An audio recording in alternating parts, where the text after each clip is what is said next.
Hello, and if you came to our Nunchuk workshop, thank you very much for coming and supporting us. Just wanted to go through a few of the movements that we did so that you guys can have a go at home if there's any that you forgot about. So we moved on in stages, so I will go through all of the movements, even if you're thinking we didn't actually do that, because some of the people who progressed a little bit more might have done more, and then the same thing, some of us who didn't get as far might have done different movements that the older guys didn't get a chance to do.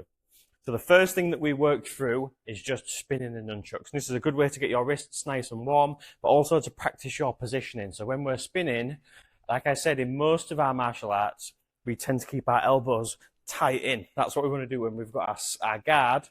And we also, when we're punching, we're not flaring our elbows. We're trying to keep those elbows glued in. When it comes to nunchucks, we want to bring the elbows out ever so slightly, as if we're doing a push-up. When we do a push-up, we're not here, we're there, okay? So when we're spinning, our elbow comes out slightly. So we went forwards, and then we also did the exact same thing backwards. Now, one thing that a lot of us didn't do was the same with what we call the figure of eight. Now, the figure of eight, think of it like four corners. I go, if you're looking at the camera, it's going to be up on your left, but I'm up on my right, down, up, down, up.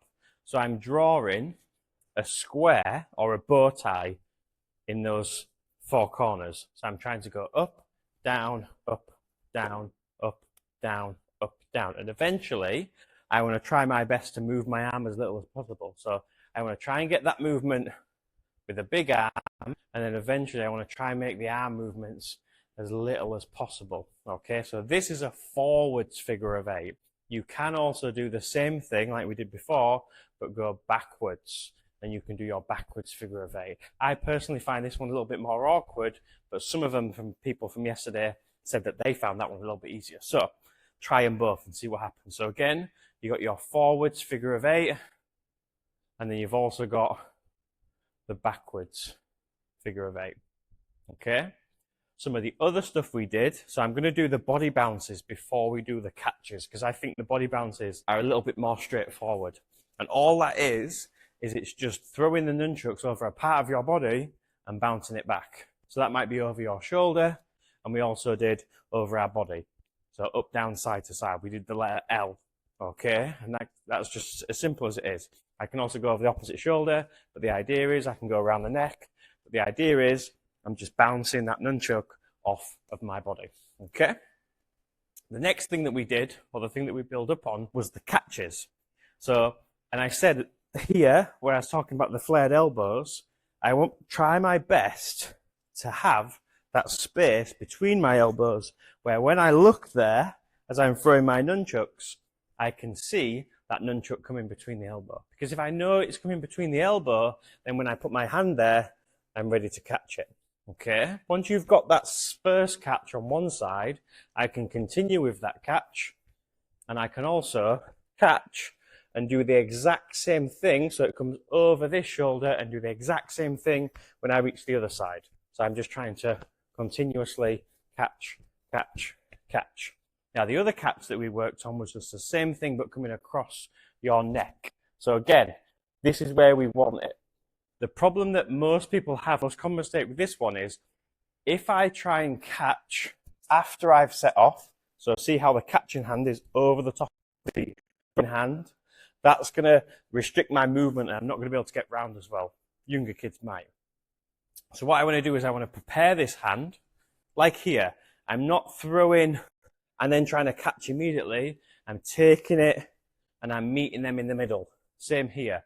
I'm taking it over, and I'm bringing this hand on the inside so it's ready to do the catching. Okay? Again, I can do that on both sides.